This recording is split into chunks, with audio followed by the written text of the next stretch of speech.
Go, you know the thing.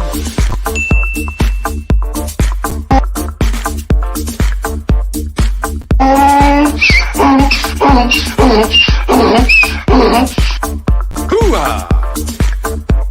Hoo-ah! Hoo-ah! Oh my God, what a fucking nightmare!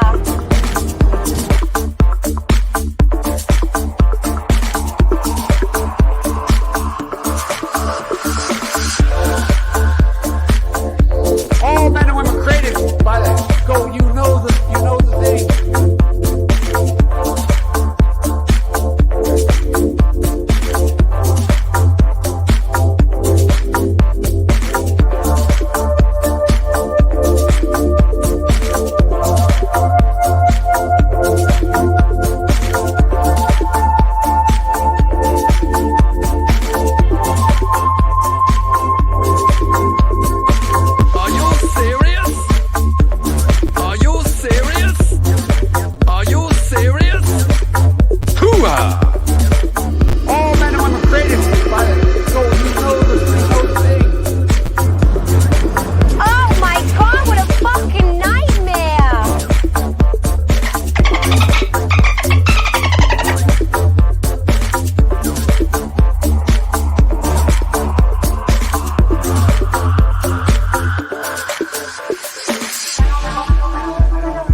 Go, you know the thing.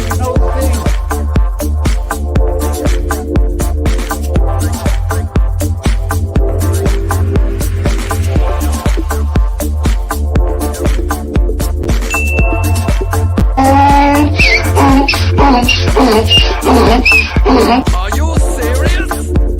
Hoo-ah!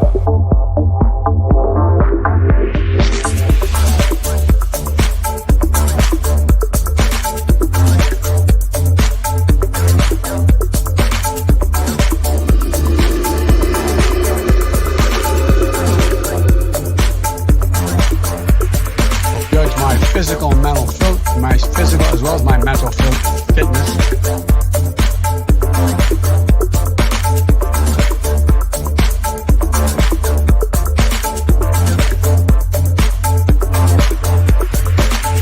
Captain Bucking of BS, Captain Bucking.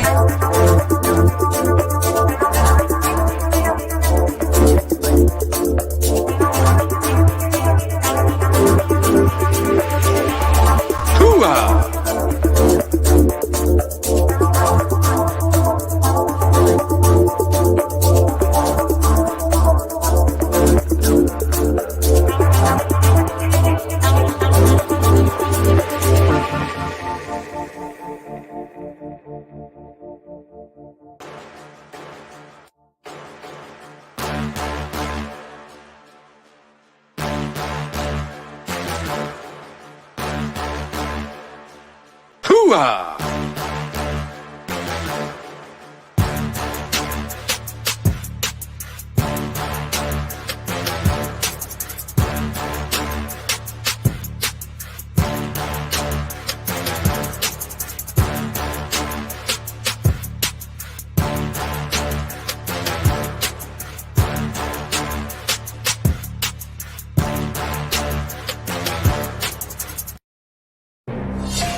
Welcome back, everybody, to the Combo Couch. Pasta Jardula here.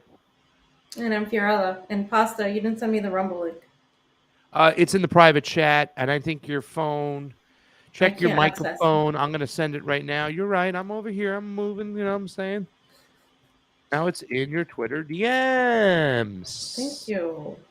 My bad. I was too busy playing around with the buttons and doing the Yeah. hoo-has, and oh my God, what a effing nightmare. You overdo it, fam. Just a little bit is fine. I mean, you just got it overdo. You fam. know that thing overplaying the joke. It just Fam, you I know don't the think you know thing. about that. Fam, All men and women created by go. You know the thing. that thing, fam. By the way, I gotta give it off to Danny Haifong, who put out a meme of Joe Biden and the Dalai Lama kissing. I thought that was really funny because that's all you need. You don't need anything else. You just need them kissing. I don't know if you saw it, but it's pretty hilarious. In fact, well, we can I show saw the audience. the whole thing. Jamie Deluxe did a whole thing on it, which was interesting, but it was pretty disgusting and pretty disturbing, if you ask me. That he It right is- out in it the is, open, but- suck my tongue. I mean, Yeah. He wanted to join all the Catholic priests. oh, fam. What? Fam. It's true. Is it all not the true? Catholic priest. Not all. A lot of them. had- Because it's inhuman. It's not. You're not supposed to be like forbidden. Anyway, the whole point is Catholicism is bad. It's just a really terrible religion. Is there any There it religion that is. doesn't have its faults? I think religions were created to control people, and people. People can worship whoever the hell they want, but let's not pretend. Like I do think spirituality is different than religion, dogmatic religion. Fam, I put up the meme on the beginning of the folder so we could share it with the audience. What meme did you before put we up? get started. Where's it at? Yeah, Fam. it's Where? in the beginning of the folder, above section 1. Oh, there it is. My bad. Ladies and Huh? gentlemen, we have an awesome show for you today. Derrick Broze will be joining us in a while. Fam, I've been waiting to get Derrick Broze on the show for quite some time, so I'm kind of excited about it. And not because he's running for office. And I know a lot of people will say, I didn't I know thought he you was guys running for were doing office. candidates before. We're not. We stopped doing them quite some time ago. But this is a different situation. We're not here to highlight his campaign. However, an anarchist running for government is a very interesting thing to talk about. And, it's nice to finally get somebody here. I think a lot of the reason. No. You froze. I know the rain's coming in hard. Hopefully, we will not get shut out. But breaking, the Biden administration has increased the support for the Dalai Lama in its latest move to counter China. Joe Biden released this photo as a show of solidarity to the cause of the cause. exile feudalist. To the cause of the exile feudalist. Yeah. Yeah. Yeah. Yeah. 2 perverts. Yeah. Yeah. Who like Yeah. kissing children. Freaky, fam. It's too Anyway. freaky. Guys, if you're over on the Rumble, do us a favor. Go ahead and share. Opossum King. Great to see you guys. Optimism of the Will. Vicky Lynn and Jerry Alatalo should be along shortly. Every once in a while when they're late for class, it's okay because they're such supporters of the show. We have an amazing show for you today, fam. The first one, though, is not allowing me. Why does it do it? Sometimes it lets me do it, and sometimes it doesn't. The New York Times one is not allowing me to access it, if that makes sense. Okay. No, that's fine. So we can just, you guys know the New York Times talked about the release documents that were leaked by the Pentagon or by somebody within the Pentagon, allegedly, right? So the New York Times was one of the first to put it out. So the first section we're going to discuss before our guest gets here is the Pentagon leaks. Is it real or is it not real? A lot of people have different opinions. I do think it's a real leak. But I also think there's definitely manipulation and I put a few different opinions in this. So they're really pissed off about the Ukraine war plans, right? That said how many dead there were, how many Ukrainians, how many Russians. They say that this has undermined the security, the national security. This is what they always say about anything. And they're really pissed off about this. And we're going to go through a couple of examples, but I wanted to lay it out first as to what the mainstream media says. And then I have some RT articles as well that have talked about it. But here's the Daily Mail. I got the New York Times up on. I got the New York Times up on the archive.org. So here it is. Okay. So yeah, so you guys can see what they say. These classified documents that give a snapshot of the time the American and Ukrainians view as of March 1st, the timeline. And these are NATO plans, and they appeared on Twitter and Telegram in different aspects, not entirely. Now, media has them. A lot of the Western media have them, but they have all decided to keep these documents away from the American public. That, to me, is one of the most important factors, but also that these leaks say a lot of what we already knew. That's how I felt about the Twitter files. That's how I feel about this. I do feel like there is a tendency right now to release information by high-level officials or accounts or people associated with the Pentagon, because a lot of people are really distrusting the government more than ever. So they do have to give you something. And this is just like my thought process. If I was in charge of a psychopath, in charge of ensuring our national security, meaning ensuring that we continue this empire and war machine, there's certain things you have to do to placate to the public.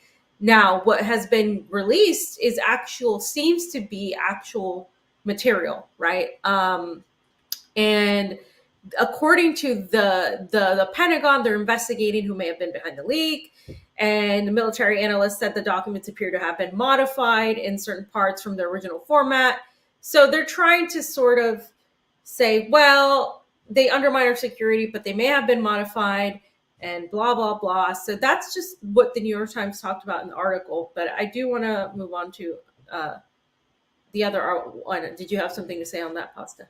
No. I mean, when we get to the point of what we feel they are, yeah, controlled release of information, narrative management, actual real things. I mean, my personal opinion is, does it really matter? And I'll explain that as we go along, because what real push, fam, have they had, as the American public had against this war? Yes, some of them have done it to politicize this shit because they can point the finger and say it's Joe Biden's war. This would have never happened under Donald Trump. But at the end of the day, there's not a real pushback for this particular war. And if they can continue to find a way to get more money funded to Ukraine, to embezzle more money from the United States citizens, why not? I mean, who's really pushing back against it, fam, is what I'm trying to say.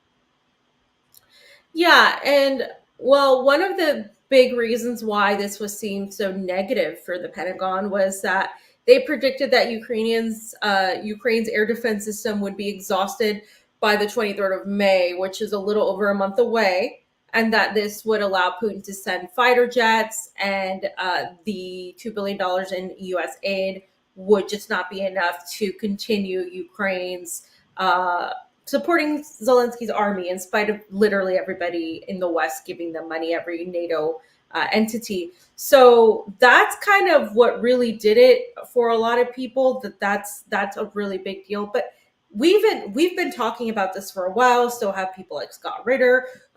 So many people have been talking about it. And by the way, we will have a Brian Berletic on next Friday.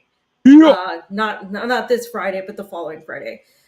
So he's going to talk about some of these things. I've been trying to get different people on. It's just with our schedules, it's sometimes difficult. But so a lot of people have been talking about this. None of this information is new. We've been talking about Ukraine's army being exhausted, right? We've been talking about Ukraine's army being completely the lies that they tell you, the amount of soldiers killed, it's so much more than what the Western media portrays. So this isn't like new information, right? And so this is what people are pointing to as some of the reasons why this is controlled release of information. Now, they also talked about how what else? They detailed how let me see if there was something I wanted to point out. We're staying on the Daily Mail. Yeah. I just wanted to. So there was a batch of the documents that were talking about the U.S. national security interests pertaining to China and Israel's Mossad, and that was also being shared. Again, nobody can really legitimize the authenticity of these documents because it's so easy to fake documents nowadays, and there's so many ways with Photoshop and stuff to do things. I mean, there's just like so many ways to even put different people on people's bodies and all that. So it's definitely something that they're saying they're doing an investigation, but the Pentagon doing an investigation into something like this is like bank robbers investigating themselves. Like, it's just, we're not really going to get a clear cut idea of the situation. So it's up to the public and journalists to really analyze, and analysts to really see if this is actually any sort of valid information, right? And it also talked about spies being deeply ingrained all over the world, from U.S. intelligence in Russia, in other parts of the world, that there are CIA agents everywhere, right? And the one Pasta is pointing to is the details of internal discussions among senior South Korean officials about U.S. pressure on Seoul to keep supply weapons to Ukraine and the policy of not doing so. There's so many like little things, and we're going to go over some more of it. But again, this is really just information that if you've been paying attention to any sort of show that does foreign policy analysis or breaks down what's going on in the Ukraine war, you already know. You already know that we have the State Department is embedded and has been sending spies here. One of them reportedly was a journalist, is a journalist that's being held right now. That, you know, they destroy the Nord Stream pipeline as Seymour Hersh. Another thing I want to point out is Seymour Hersh himself.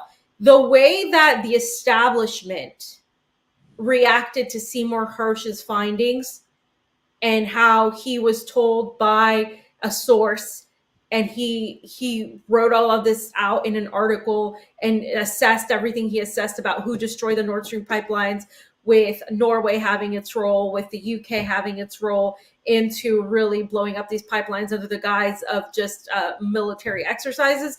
Well, the way the establishment reacted to his reports was extremely negative, to the point where they dismissed him as a journalist and called him a blogger. Fam. He's a longtime journalist, like, and that's not something in the US that's known. Like, being a blogger in Russia, like, is a popular thing. Like, it's almost like the same as a journalist, but like in the US, being a blogger is an entirely different thing than being a journalist. And he is an award-winning journalist. He's an investigative journalist, and they referred to him as a blogger and said he was a whack, and he's some sort of Russian, you know, bot and whatever. They gave him the usual, you know, smear jobs, but they literally dismissed him right away. Whereas with these documents, they're admitting to them rather quickly. Now, of course, these are documents, but it's interesting, Pasta, to me, the difference in how they're reacting to those two things. The term blogger in the United States is more or less like saying that he couldn't make it as a journalist, so he's just blogging on his own. Yeah. As in when Russia, you know, they called him a blogger, but yet he was like a war correspondent. We saw that particular, I forgot the journalist's name. What's his name? I'm so sorry. Mm-hmm. Late gentleman. But you see him with the war helmet out in the field talking about things. Gladly. Yeah. And so, I mean, it is like, I'm glad that you kind of pointed that out, fam, because it is two different things. Right. And so the Pentagon is apparently in panic. Now, this is RT talking about it. And they, according to what they've been saying, a lot of them are in panic and saying they're going to ramp up security, right? They're saying now we can't just, we have to be extra careful. And this has actually been verified that they've said that they're going to be extra careful with who they release information to. The clearance level is going to be lowered. So this is what they're saying. And that the Washington Post reported saying that they were trying to assess the damage from the dozens of leaks, national security papers, and they were wondering how the breach went unnoticed for so long. I just find that really hard to believe that there would be a breach that would go unnoticed for so long, a breach that would be that damaging and detrimental to them. And so, again, these U.S. officials told the Post that the Pentagon leadership has restricted the flow of intelligence in response to the leak.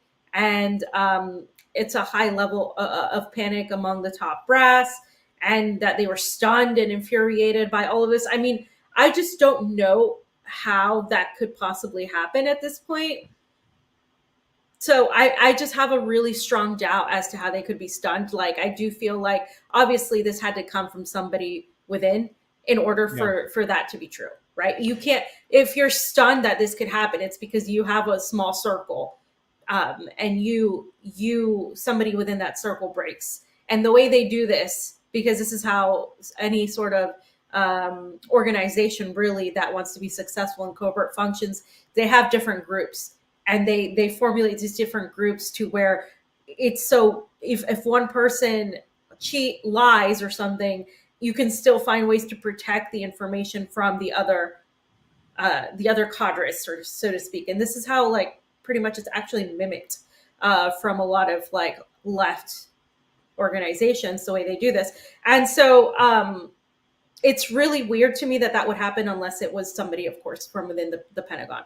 And so, okay, so that's pretty much it in terms of like, nobody knows if these documents are real. But they did talk a lot about foreign policy involving the United States, China, the Middle East, and terrorism. And they talked, these documents have been released, have been found, and Reuters, the Washington Post, and the New York Times have been the ones really pushing this. And again, as I said, the Pentagon leak source may be an insider. I think that's a given the fact that the way the information was decimated, it's likely to have been somebody from within. The fam, they did say that it was released on Twitter and Telegram first, correct? And then the New York Times picked it up, or it was released. It was in a lot of like the 4chan groups. It was a lot in those threads first, and then Telegram, and then made its way to Twitter. So a lot of information that's released in Telegram, because I do have a Telegram channel and I follow other Telegram channels. Some of it isn't always accurate. So sometimes people don't do, because it's Telegram, they don't do their due diligence and check like the sources of stuff. And I have found a lot of just like fake stuff on Telegram, same as on Twitter, where we're going to talk about one video that literally went viral and it's completely like a fake video. And like, so because people just don't do the diligence of searching. So it's become kind of like lazy type of journalism, because sometimes it's hard to search things when it's quick. And you know, like people share things, but it's like, it's hard to sometimes, you know, like double check. So many, there is actual fake news, right? And I'm not going to like stop people there's a lot of posting confirmation things. bias, fam, right? There's a ton of confirmation bias out there. So people don't tend to go deeper down the rabbit hole. They get the information they like and they stop right there and then they put it out. You know what I'm saying? Like, we need to stop selling off to China all the farmland. They own too much of the farmland. Well, they're like number 14 in countries that own actual farmland. Canada's number 1. Canadian companies own way more farmland than China. And so people don't look down that rabbit hole. All they know is that China owns some farmland, and therefore they stop there. Oh, China owns us over here. Well, no, China bought up a lot of our debt, but we own the printing press. We could just print our own money and give it to them. So what do they really own? They don't own shit. So people do tend to get that confirmation bias. Stop right there and don't go any further. I'm sorry for interrupting. No. You're absolutely right. So again, just because the documents were focused on Ukraine's military strategy and Mossad and what's going on with Benjamin Netanyahu and a lot of these things, they do think it's somebody from within. Now, I want to move on, fam, to a few of the threads. You do have because this I up do right have here, this video. the Twitter. You want to do the video? I believe the video's next, right? Because You want to do the video? Yeah. All right, guys, you know what to do. Famalam is in the house. So let's just watch this denial, because basically Fox News, and this is what I want to say before we play the video. A lot of people think Fox News is like in opposition to CNN, MSNBC, but I do think they each play their role, meaning one is for the right and the CNN and MSNBC and all that is for the liberal, just the same way the culture wars play out. So it's no surprise to me that Fox News as a whole, right, is going to say this. Now, we can talk about Tucker Carlson and his role, but this is just one aspect of that. So let's take a look at what this woman says. You guys do know what to do. Share us out. If you remember on Rockfin, go over there, share over there. Mariah Myers is hanging on out. You're a premium member. Let's do that. If you want to watch it on Rumble, we are rocking over there too as well. And of course, we're on YouTube, and we have Derrick Broze later on. This is the Combo Couch. Pasta Tardula, Fiorella Isabel. National Security Correspondent Jennifer Griffin, live at the Pentagon this morning. Good morning. Good morning, Dana.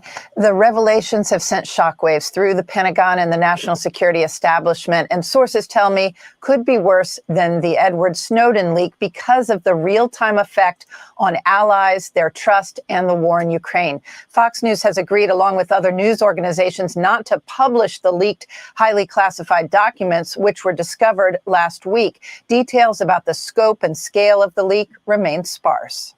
National Security Correspondent Jennifer Griffin, live at the Pentagon this morning. Okay, so just this is from my experiences, an anchor. So she's bringing in a correspondent that also works for Fox. She works for Fox. She's bringing in a correspondent that works for Fox, and the correspondent is at the Pentagon, and she's just saying her whole report.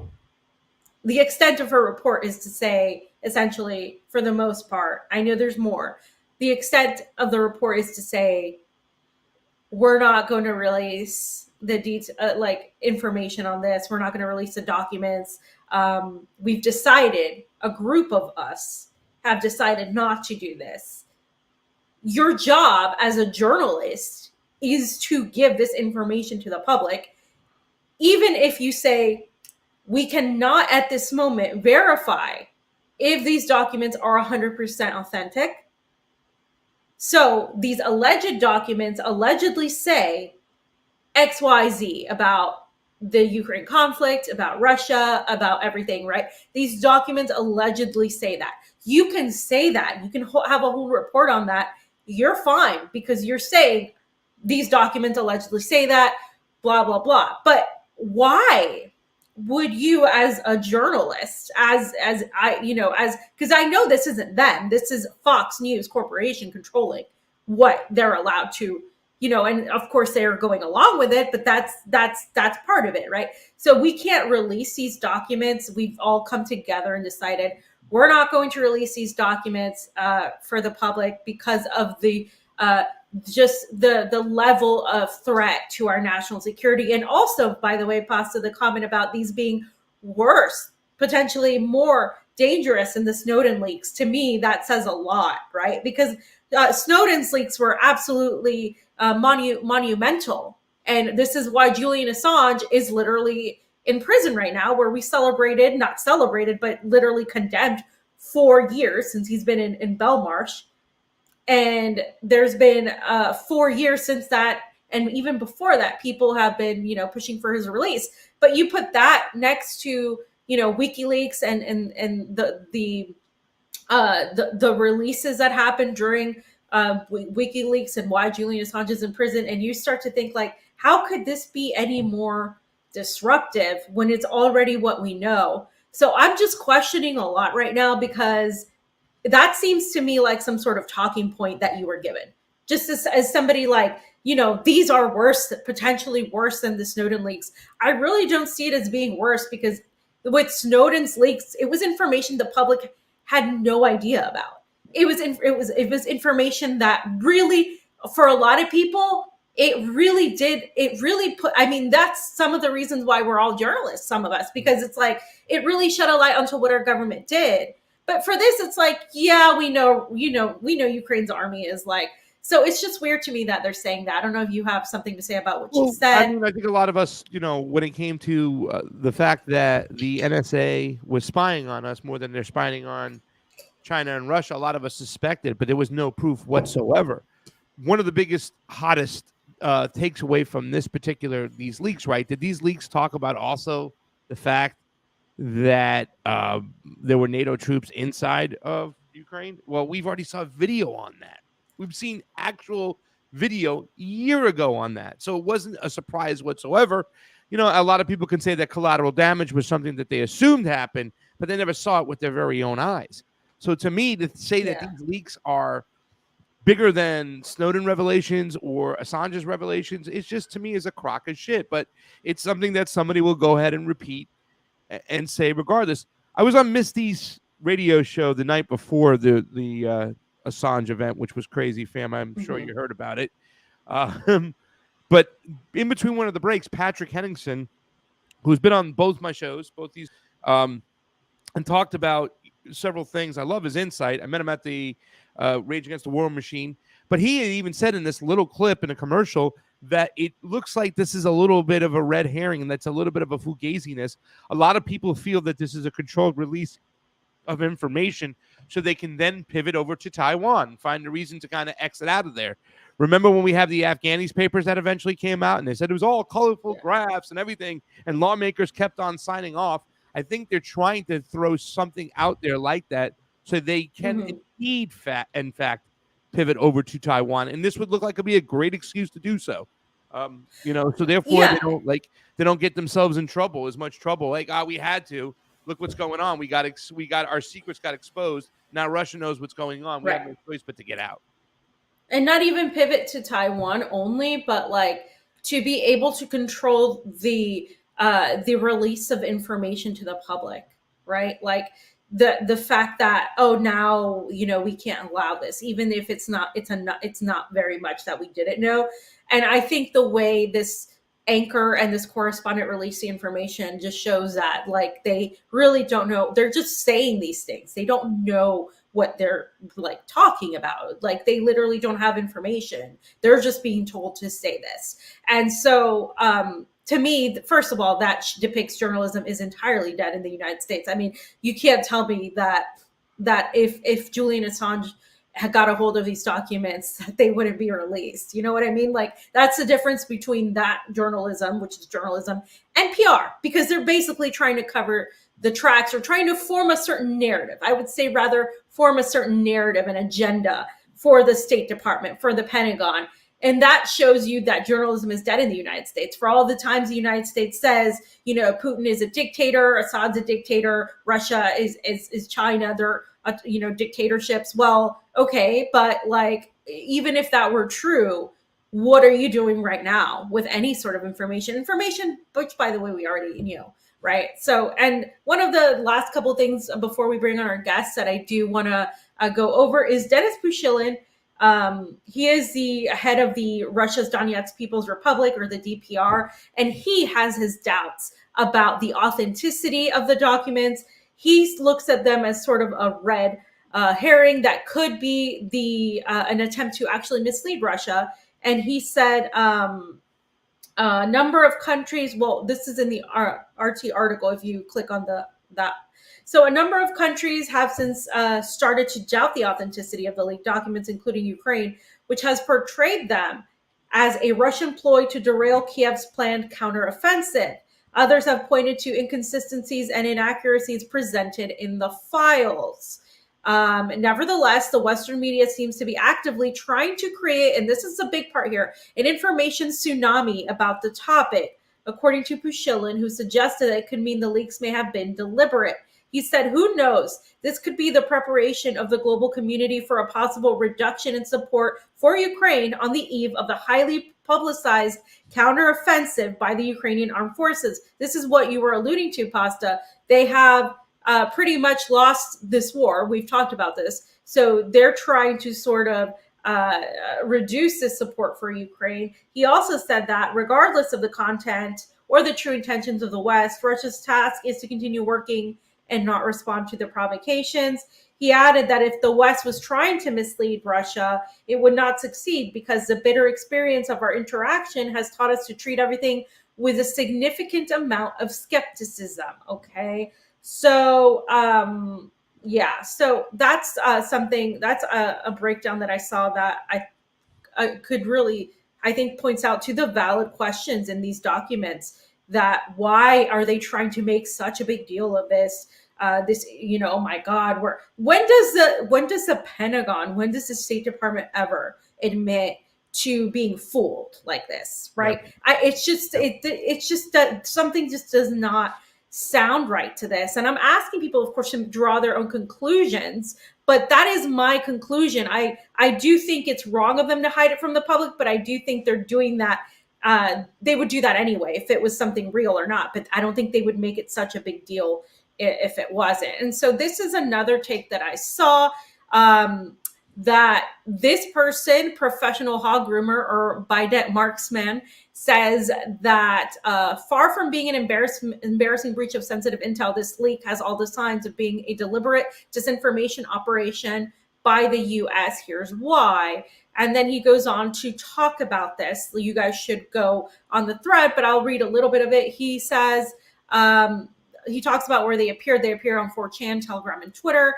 And there's a pic of the documents. The first and most obvious indication that this was a deliberate leak is how quickly the White House jumped to confirm the authenticity of the docs, which immediately kicked off a media frenzy of sensational headlines throughout the West. This is exactly it. The West never does this for anything that's actually valid. Look how they treated, of course, Seymour Hersh, as he points out as well. So these are things that I came to my own conclusion about. And also, I think other people are seeing this as well. This is, they refuse to talk about what Seymour Hersh has said. They call him a blogger, things that we've talked about.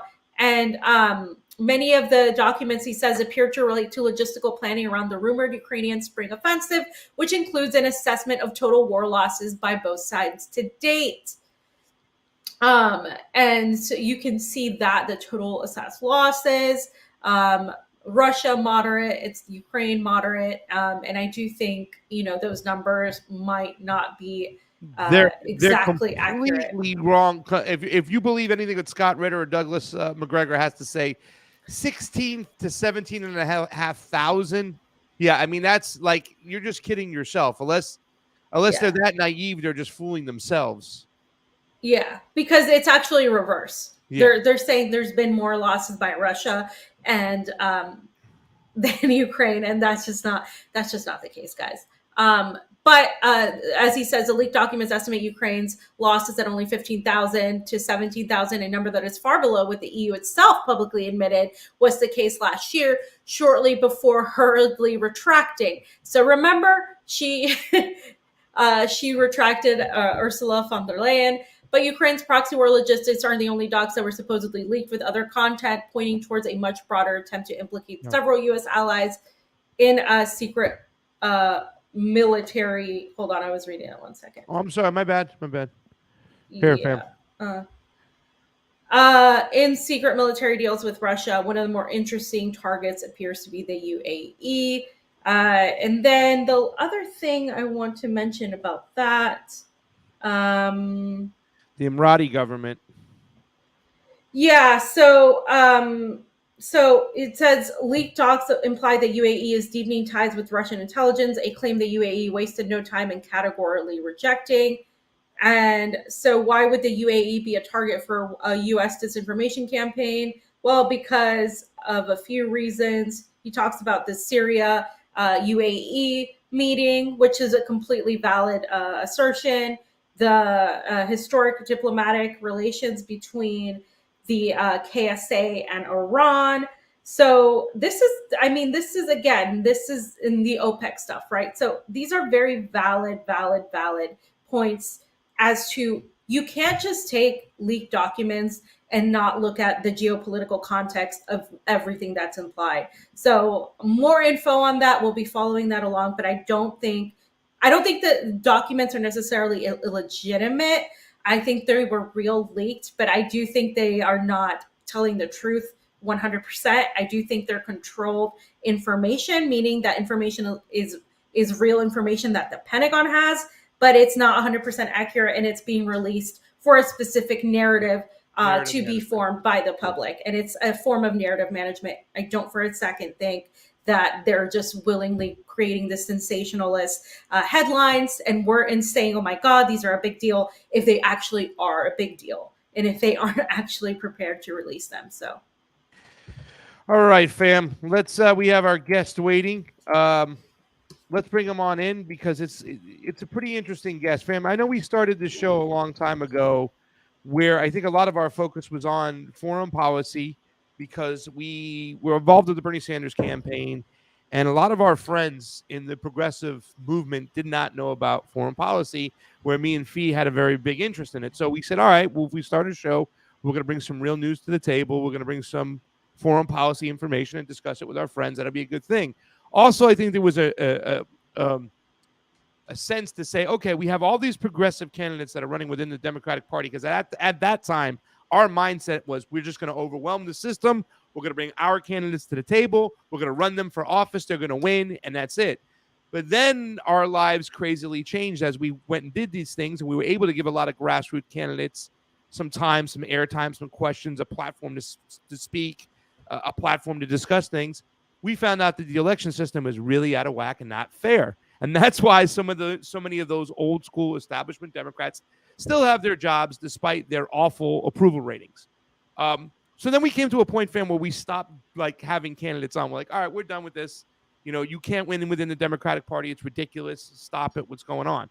So today's going to be an interesting day because we're bringing someone on the show today that is actually running for office. But I think one of the reasons, fam, why we stopped having also a lot of the candidates on is because they got stuck in 2016 in the mentality of 2016, and they didn't want to take the new information that came to light and run with it and change their opinions and, more importantly, change their tactics or their strategies. A lot of those same candidates, I think, don't represent us anymore because they're just blindly out there throwing Medicare for all without talking about government-controlled Medicare and not looking at the COVID-19 situation, which a lot of us were just not on the same page.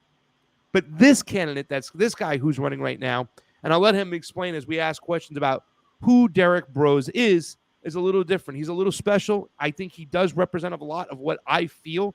I don't know if he would describe himself to be inside the truther community. That will be the first question I will ask him. And I know a lot of people within that truther community probably are like, why does Pasta pay so much attention to elections? Why are people trying to change things electorally? I know you yourself and Steve and Misty are like, we're done with electoral politics. It doesn't work. But that's why I have a little bit of difference, a little difference in the way we look at things. A small disagreement. The reason why is I believe even if you know you're not going to win, even if you know you're not going to get a fair shake, you can elevate the conversation and you could somehow get inside there and change what's being said and bring a different perspective and a new perspective. So I told him the other day that what's that? Before we bring him in, I want to say I had no idea he was a candidate or running for office. So I stand by our ploy to not promote any candidates. So I would want the questions to be focused on not his candidacy. No offense to Derrick, just because if we don't allow it for anyone, I don't want to allow it for anyone. So I do want to get to know what his reporting, because I've seen his reporting is great and the questioning and all of that stuff. So yeah, I had no idea. So now I know he's running for office. But a lot of people you did not inform me of that. So. Oh, well, a lot of people go, Derrick Broze, he's running for office. But anyways, let's just ask. Let's bring him on in. Let's get him in here. Yeah. Derrick Broze is joining the show. I want him to come on for quite some time. A lot of people think, oh, who's Derrick Broze? I was talking to my anti-imperialist friend in Cuba, and I was telling him about the truther community. Would you consider yourself, Derrick, part of the truther community? Yes or no? You're saying, well, thank you guys for having me on. Can you hear me okay? Yeah. Yeah. Cool. You said the truther community? Yeah. I mean, I think that's probably a label that maybe I've used a few times over the last 13 years of work I've been doing. And, you know, I consider myself to be a part of a broad international community of truth-seeking people. And then once you kind of poke into that and get into the nuances of it, you've got people who might label themselves progressives, libertarians, others who are labeled conspiracy theorists, independents, you know, anarchists, et cetera, that are, at least in my perspective, that the last few years seem to have kind of been intersecting and merging. Like, you know, for example, I was just at this event a couple of weeks ago in Austin, where I questioned Tulsi and Chris Hedges, that was called the Independent National Convention, and it was trying to bring together not just independents in terms of politics, but people who are thinking about new financial systems, independent media, alternative ways of organizing, and then alternative legislative stuff. Generally speaking, all these people coming together to say, hey, we don't respect the two-party system. We don't see hope there. What sort of new ideas can we come up with? And I'm sure if you went around an event like that and asked all the people there, what do you identify as, you'd probably get a lot of different variation. And personally, I'm okay with it. Like, my views don't fit neatly into one little box. So I think that's why I can work with and collaborate with a lot of different people in areas. That's always been the tactic that I've taken in my local activism back in Houston, you know, working with, like, for one example, on National Police Brutality Day, raising awareness of that. You used to go to these events and you would see the local anarchist, left-wing anarchist group. You'd see some of the libertarians. You'd see some of the local communist party and DSA, and just a whole wide mix of people coming together to say, hey, we're going to stand against police brutality. Beyond that, obviously, there were some major differences, but those kind of coalitions are really crucial to my activist upbringing. Yeah, you want to go, Sam? Sorry. Yeah, so I don't know if you have the video of him asking the question to Chris Hedges, but I do want to ask you about that. Can you explain why you did that? A lot of people have a really difficult time addressing a lot of people they've put on a pedestal, and I'm just going to say that, like, you know, asking them the tough questions. Same with Tulsi. So what exactly, why did you ask him this? And of course, we do have to, since we're on YouTube, we are going to say, according to the CDC, the vaccines are safe and effective. And we will put the whatever thing on the description. But, you know, obviously we have had our opinion from the start on that, and we completely are with you on that. So what drove you to ask this question? This is something where I felt like a lot of people on the left, and I consider myself very, very left, completely fell flat on their face and just completely got it wrong. And they never admitted it. They kind of just said, oh, well, you know, whatever, like, we can move along now. No, they never admitted, hey, we were wrong, by the way, about this whole thing. So why did you take it upon yourself to ask about this? And also, like, why do you think it's important? That thing. One of the big divisive issues across the political spectrum, but I would say particularly in the left, has been the COVID response, where some people are, you know, concerned about lockdowns and mandates, this term that you might have heard, lockdown left, you know, whether right or wrong, referencing people who didn't speak up or haven't, or whatever the case is. How do you feel about that? Like, do you think the lockdowns did affect the working class, indigenous people, and average person? No, because they had to work. All the frontline workers were working. I mean, it was the, you know, people who could work from their homes. It was the upper middle class, the people who could work remotely, people who are delivering food, nurses. They didn't have that luxury. What about like first responders, like folks who just because of lockdowns, their businesses shut down? Yeah, I'm saying not the first responders, but let's say like somebody working in a factory, COVID lockdowns shut down their factory. Is that something? Well, they didn't shut down the factories. So, I mean, like, you know, we had all those incidents in slaughterhouses, for instance, that didn't shut down.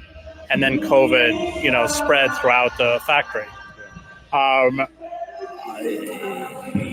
mean, the corporations didn't want lockdown. The corporations, if you look at the working class, they kept them working. I mean, that gets the issue of mandates and lockdowns for me are different. I don't believe in mandates. I mean, by isolating groups or people, you can stop it from spreading.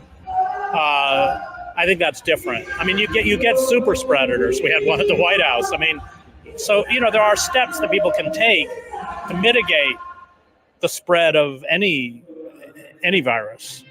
But mandates are something else. Mandates I don't support. So in the last couple of years, mandates wouldn't have been, like government mandating people for employment. Well, it didn't make any sense, because if you were vaccinated, and I was vaccinated, if you were vaccinated and you're asymptomatic, you can still spread it.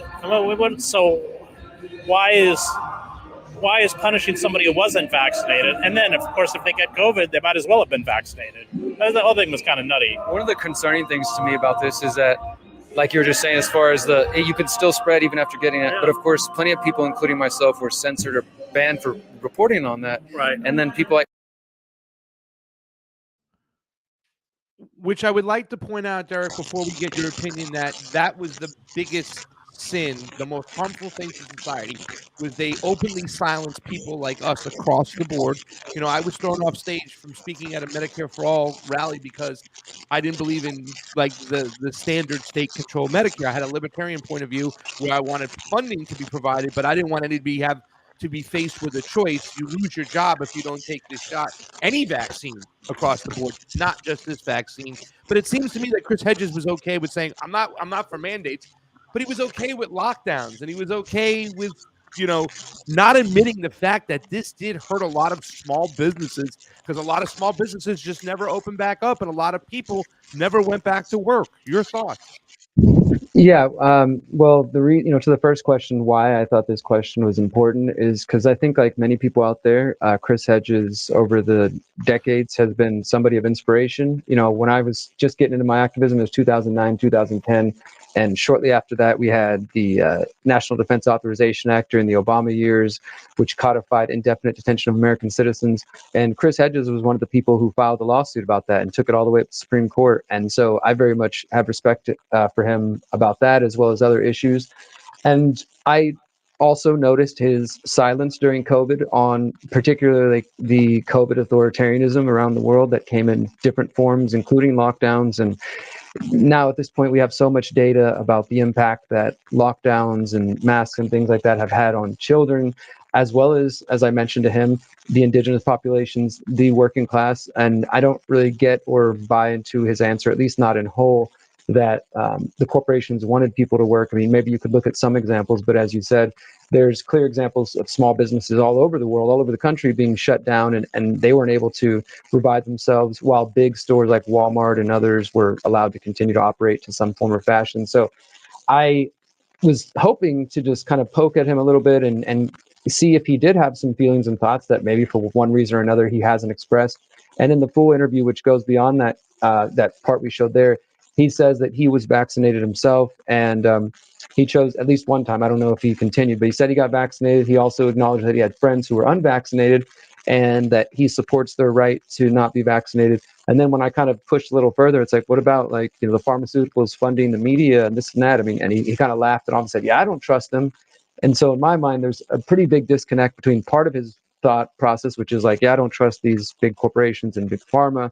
And I understand that. And I get that some people don't want them. And I don't think people should be forced to get these jabs.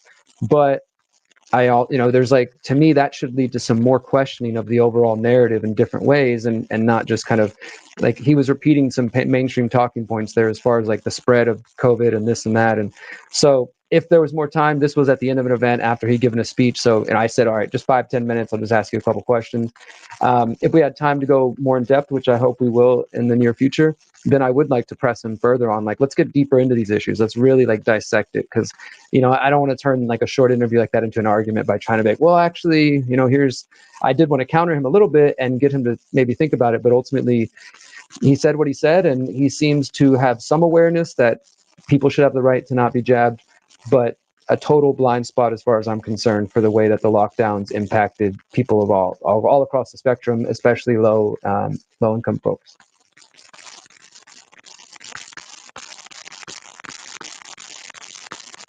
Muted too. I just want to ask you real quick, if you can answer this question before Pasta goes on. To people who say small businesses are not the working class, Pasta. Derrick, what do you think about that? And Pasta too, you can chime in. I would disagree. I mean, I think this is one of my personal disagreements with some of the left-wing class analysis. And without derailing the whole conversation, I have another perspective that comes from what's sometimes called the left libertarian class analysis perspective, which separates the entrepreneurship class from the capitalist class, because they're not the same thing. Like people who are out there exploiting workers to the degree that we see like Amazon and Walmart, et cetera, are not, at least in my mind, the same that are individuals, mom and pop stores, or just individuals who are creating their own businesses and going out there and trying to make a living for themselves, and maybe even being able to hire other people in their community. Those are the kinds of people that I consider part of the working class, and many of those people were shut down and their businesses never recovered from COVID measures.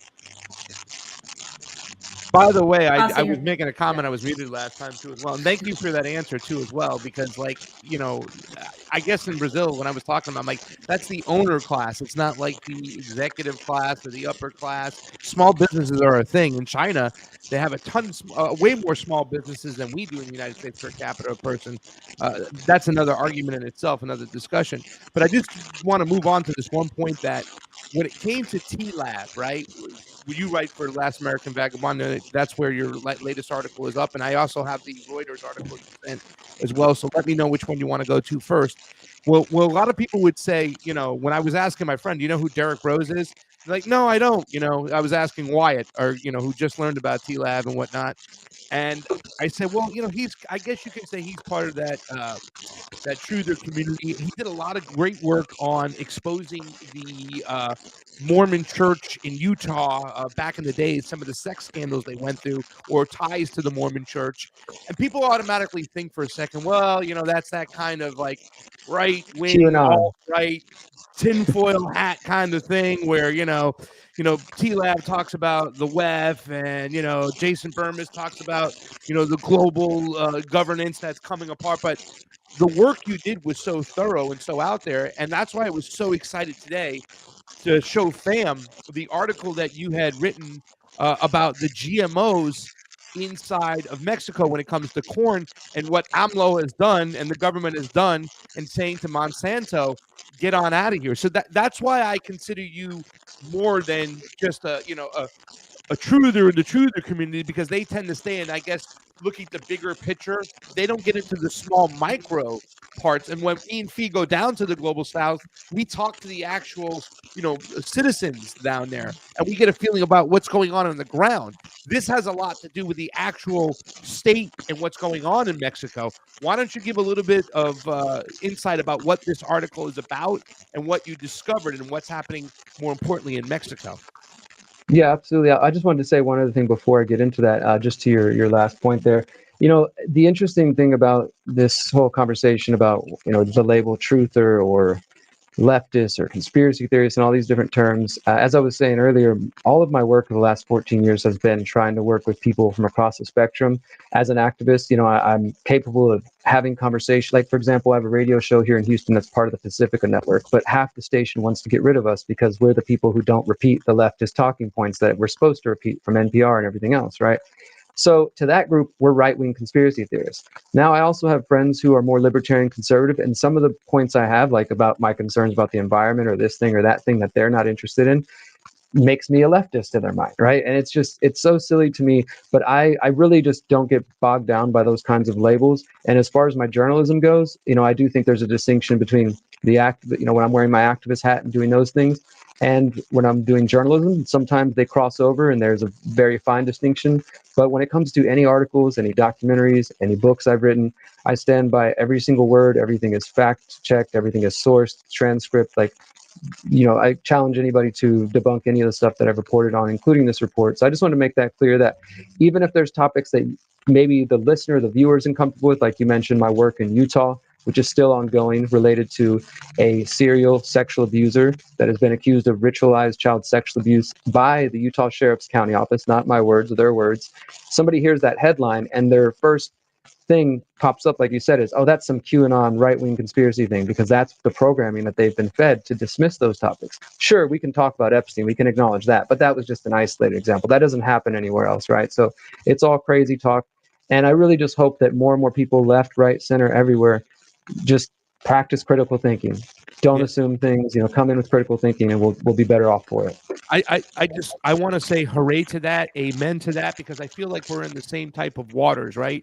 We talk about elections a lot, and we get, oh, these guys are right wing, election hacks, you know what I'm saying? And we talk about other things, but we do have this kind of like coming from this leftist of sort of background of being, anti-imperialist. We were for Medicare for all. I still think that we think it's I don't want to speak for Fiorello, but I do still think that healthcare is a human right. I just don't want the government controlling it. I'd like to find some ways around it, but I think it's important because I really honestly do feel, Derrick, that you're one of the guys where we're swimming in the same type of waters, and some of the criticisms that we have gotten on the left, from the left, those old school left, are very much the same as yours. But it is a very nuanced world, and I think it's important to look at some of the work you do, because it is, like you said, you'll back it up 100%. And articles like this right here, I think this is great. I love to show that. I can't wait to show this article to my anti-imperialist leftist friends, what Derrick Broze is all about, because then I want them to dive into Derrick Broze more. Go right ahead, brother. Thank you. Yeah, thank you. And the other thing I'll just add real quick is that I do appreciate that you guys do actually get on the ground with the people in the global south. And, I've noticed that about the work that I've seen you guys do, and that's appreciated by many people as well as myself.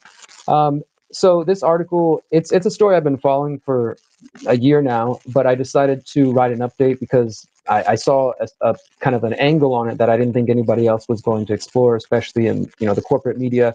This story has been getting some reporting, like the Reuters one I sent you, we can go into a few moments, but it really isn't being deeply explored. And so I live in Mexico, in central Mexico, between Mexico and Texas. I'm in Texas right now. And as you said, I speak to people on the ground. I, work with farmers in different parts of the country, and see that people do care deeply in Mexico. Mexican people care deeply about their corn and the history of the corn. And also, as an indigenous person here in the U.S., all of our cultures, all of our tribes have taught us to protect the corn, sometimes referred to as the grandmother corn, because of understanding how important it is, not only to the culture, but the history, everything else. And an awareness that is increasing in Mexican farmers as well as indigenous farmers in the U.S. that companies like Bayer, Monsanto, and their genetically modified foods, their genetically modified seeds, threaten the biodiversity of this indigenous food supply and of this these seeds that are thousands of years old. So it's something that is important to me, both personally and as a journalist. But what's been happening is Mexico in the last 2 years has been really kind of speaking up about the dangers of genetically modified foods and the dangers that they pose to the Mexican corn varieties. And they have taken some pretty big steps in terms of saying that by next year, 2024, the Mexican government was going to ban, originally they said they were going to ban all imports of genetically modified corn grown by U.S. farmers. Now, if you follow this topic, you know that the U.S., most of the corn, there's estimates that 98 to 99% of the corn in the U.S., unless explicitly saying non-GMO, has been genetically modified through companies like Syngenta, Monsanto, and others. So the U.S., the Iowa farmers, the farmers growing in the Midwest in the U.S., they're growing genetically modified corn, and they need somewhere to put it. Most of it does go to animal feed, but a lot of it is exported, including to places like Mexico, where it has been typically fed to animals and animal agriculture. Now, that's a whole other topic, because there is research showing that there's concerns even with the animals eating it and the humans eating the animals afterwards. But at the moment, Mexico has been saying, we're going to ban all these imports. We're not going to bring it into the country. The U.S. has been playing the kind of colonialist, paternalist role in saying there's nothing wrong with GMOs. Mexico's decisions are not based on science, kind of patting them on the head is the way I imagine it. Like, you just don't know what science is. We all know GMOs are safe. Why would Mexican farmers not want this? And so it's been this kind of back and forth with trade meetings, and it's slow development. But the reason this really matters is because under the USMCA, the U.S.-Mexico-Canada agreement, which was the NAFTA update that happened during the Trump administration, the U.S. believes that they can impose and force GMOs down the throat of Mexico as part of this agreement. Mexico says to the contrary, that the agreement makes it clear that they do not have to accept the biotechnology of other, like the same biotechnology policies as the U.S. or Canada. And so there's just been a lot of back and forth. And the update that I mentioned that I wanted to write about was just about a week and a half ago. 2 weeks ago now. Mexico's National Council for Science and Technology, they actually hosted an online virtual webinar where they brought out Mexican scientists from different universities and government scientists to present the data. The U.S. claims there's no data behind it, so they said, all right, well, we're going to host a webinar and we'll provide the data, which I thought was a pretty good way to answer them by actually just going to the science, instead of just playing this back and forth legal game. So it was a 2-hour presentation, and a number of different officials were there. I quoted them in the article, but one of the important quotes here, this is from one of the doctors, a director of Mexico's biosecurity agency, said, quote, Mexico has a rich store of exceptionally healthy varieties of corn. And he also noted that it's alarming to find that 90% of tortillas were shown to have traces of both glyphosate, which is, the Roundup pesticide that's sprayed on most GMOs, and transgenics or GMOs. And he said the biosecurity of Mexico is of utmost importance. So the Mexican government has now presented in Spanish, like, here's the data, here's what we're backing up our decisions with. I don't think the U.S. government has acknowledged it or put out a statement or responded. They're probably just going to ignore it and continue to say they don't know what they're doing. But the article was trying to point at that, and also to say that for those who don't know, the current Department of Agriculture Secretary is a man named Tom Vilsack, who goes back to the Obama administration. And you can find like Politico calling him back and calling him out in 2016. His nickname was literally Mr. Monsanto. And I found back in 2001, it's 20 years ago, but it shows you there's a relationship here, this revolving door between biotech companies like Monsanto and officials like this. Vilsack was named the Biotechnology Innovation Organization Governor of the Year for his, quote, support of the industry's economic growth and agricultural biotechnology research when he was governor of Iowa. So this guy's governor of Iowa. Again, that's where a lot of the GMO corn's grown. He's given the Bio Governor of the Year back in 2001, eventually becomes Ag Secretary under Obama, and then is brought back under Biden. This guy is, of course, part of the arrangement to try to shove GMOs down Mexico's throat. And I just thought that was important to recognize, because there's a lot of reasons people call out the Biden administration, but there are some things that maybe we forget, like really open, clear conflicts of interest. You do mention in the video on the article that most of these trade agreements, the TPP and the other ones, they're really not about trade. It's more about control. It's more about the big guy swallowing up the little guy, getting rid of the small farmer. Is that true in the case over here when it comes to that new trade agreement that happened between Donald Trump and the Mexican government that you just alluded to? I'm not an expert in the USMCA, but I would say, based on my read of it, and as you mentioned, the previous agreements, TPP and then NAFTA before this, and GATT, and all these other agreements that happened in the 90s and 2000s up until now, that it's pretty obvious the way they operate. Yeah, they're not about, they might pay lip service to indigenous farmers or small farmers, but generally speaking, what we've seen is these big corporations getting their foot into these smaller developing nations, the global south, particularly India and Mexico, obviously, and other nations. And then we'll often use that as a way to try to come for the resources of those nations. Like if they, like, for example, if the IMF is to give out, or World Bank is to give out loans to countries for GMOs or some new project they dream up with, if the nations aren't able to repay that money, then their resources can be essentially claimed. And this is just another form of colonization that we've seen over the decades. So to my mind, this is now like the next stage of colonization of the food supply. And in my article for TLAB, I actually point out that this history goes back even further, because you can go find out the first green revolution that we were all sold as like the best thing that ever happened to the planet.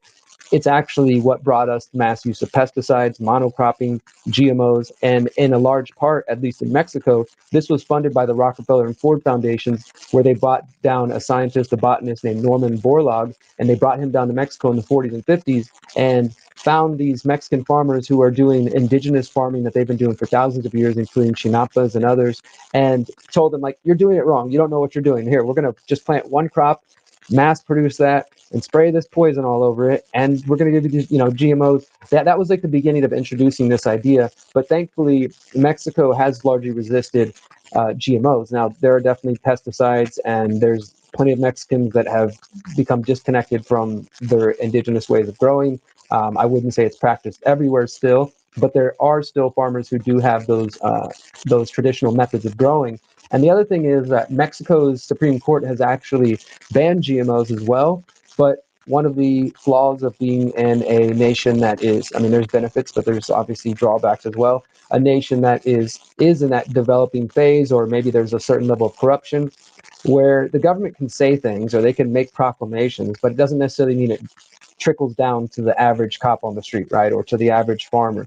So there have been examples that I've found where farmers more in the south of Mexico, like towards Guatemala, Chiapas area, and where they have found GMO seeds, like they've been tested and they've found that, I don't want to say Monsanto themselves, but somebody appears to be trying to get farmers to plant GMO crops in Mexico, despite it technically being illegal according to the Supreme Court. And as we know, the way that plants and GMOs as well, the seeds cross-pollinate is through the birds, the bees, and the wind. So if you plant some GMOs, they can start getting blown around, and before you know it, your traditional crops of 1,000-year-old variety of corn have now been cross-pollinated with genetically modified corn. And so there are some very real consequences of this.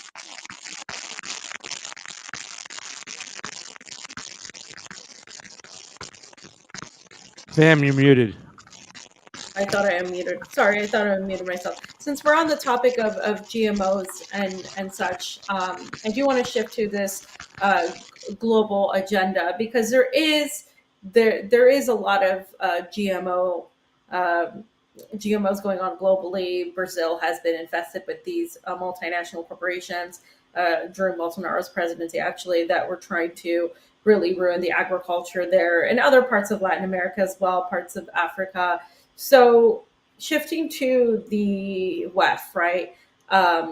You questioned Tulsi Gabbard about the Young Global Leaders and her participation in it, and the WEF. So let's play the video, fam, and then let's talk about why you asked her that and her answer. Oh, okay, I'm headed out as well. No, I'm sorry. We don't really have time though. I appreciate that. I'm still gonna. I don't know if where are you guys based out of? I'm based in Houston originally, and I do independent media. Okay. And I'm here as a speaker. I'm also candidate for mayor of Houston right now, so I was kind of here on that issue. But I just wanted to. A lot of my audience follows your work and supports everything that you do. So just wanted to ask a question. Yeah, I got literally like 30 seconds. Okay, I've got 30 seconds with you then. There's people who really support your anti-war stances, and there's others who have concerns that you've addressed about alleged connections to the World Economic Forum, Young Global Leaders. And I heard on Dr. Drew, you said that, that wasn't true. So I just wanted to give you a chance to elaborate on that. I've talked about this in different podcasts, Dr. Drew's podcast, Cameron Haynes' podcast. Mickey Willis just talked a little bit about it. There's not much more to say other than the fact that they put me on their website. That's pretty much it. You don't know why they put you there? Well, that's a much longer conversation. I can guess why they probably did. What about this 2015 tweet from you that says, "I'm honored to be selected as the 2015 Young Global Leaders"? Is this your tweet? Yeah, it is. So does that mean that you were selected as a Young Global Leader? They put me on their website. And you're saying you're honored to be selected we as gotta a... go. We gave you I know, 30 seconds. I put out the tweet thinking, hey, here's an opportunity for me to represent my community. Didn't know much about the World Economic Forum, what they were about, what they stood for. I'd never gotten a phone call from them, didn't know anything other than seeing my name pop up on their website. Have you asked them to take your name down? We're done. We have. Yes.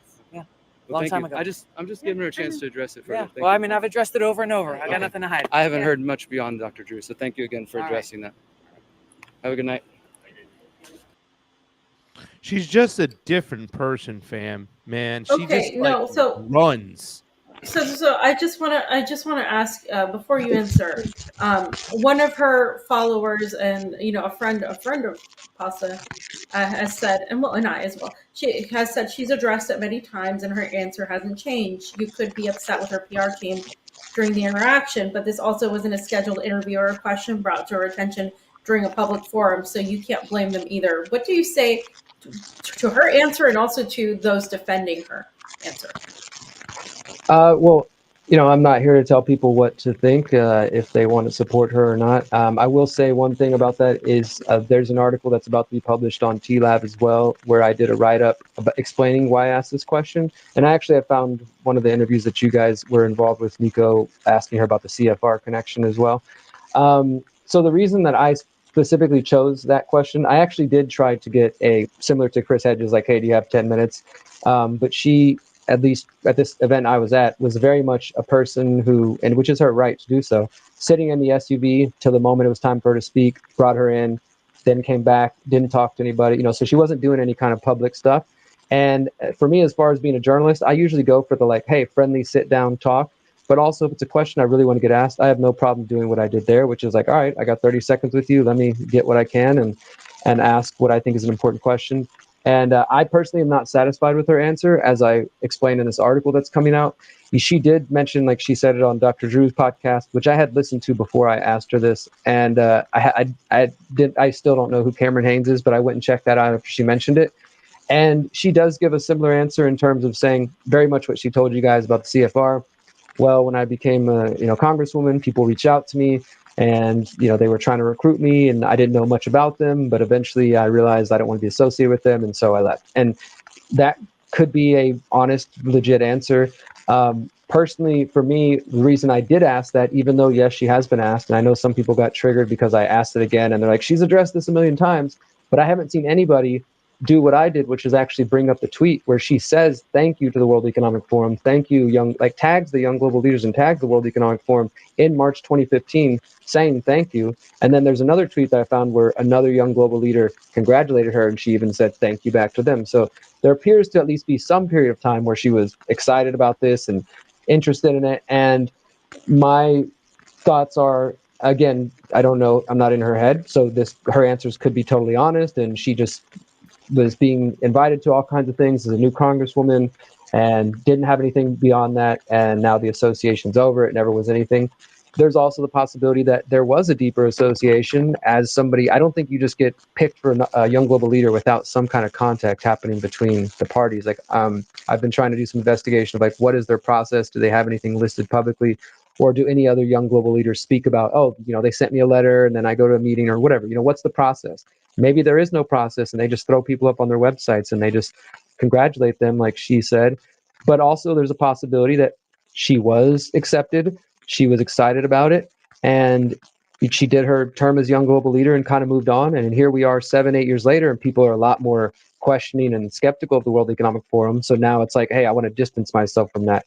If, either way, to me, I felt like if that's your answer, then I would respond like that every time. I would accept that, like, look, people are questioning the World Economic Forum. The fact that you have World Economic Forum connection, CFR connection, even if they were brief, I would just get straight to the point and said, hey, one time I thought they were good. I didn't know it, And it also is kind of hard for me to believe that a politician at that level is just signing on or getting accepted to groups this big without somebody on their team vetting them or knowing anything. It just doesn't sit right with me personally.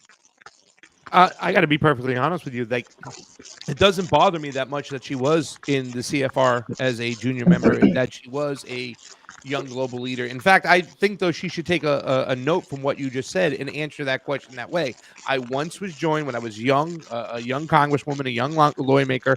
I was really pleased to be invited by these groups. I thought it would be a good thing where I could serve my state, my community, whatnot. But when I saw what they were all about, I said, no way, and I back out. And I'd be happy with that. To me, if I got the chance to answer a question, I would ask her why she's pretty much the term I've used is abandoned her post on talking about foreign intervention. And then she even bragged about going to Africa and help with a mission that was probably part of destabilization, and then mentioned that Al-Qaeda was the greatest threat to America when she used to always talk about the fact that who is funding Al-Qaeda or ISIS or all these groups and stuff. She didn't mention that. That, to me, is a bigger problem than her CFR stuff. But, I'm glad you did ask that. But the two could be connected. Take a note from what you said. Go ahead, buddy. I'll just say the two things could be connected because the Council on Foreign Relations, for those, and again, this gets into some area that people might consider conspiracy, but I encourage you to think a little deeper, that groups like the Council on Foreign Relations have been guiding foreign policy for decades. In my article, I include some of the famous clips like Hillary Clinton giving a speech saying, oh, I'm so glad there's a Council on Foreign Relations in D.C. now, so I don't have to go far from the State Department to be told what to do. And then you have Dick Cheney, when he was vice president, just 6 months after 9/11, saying, I've been a member of the Council on Foreign Relations for a long time. I used to be a director, but I didn't mention that when I was campaigning.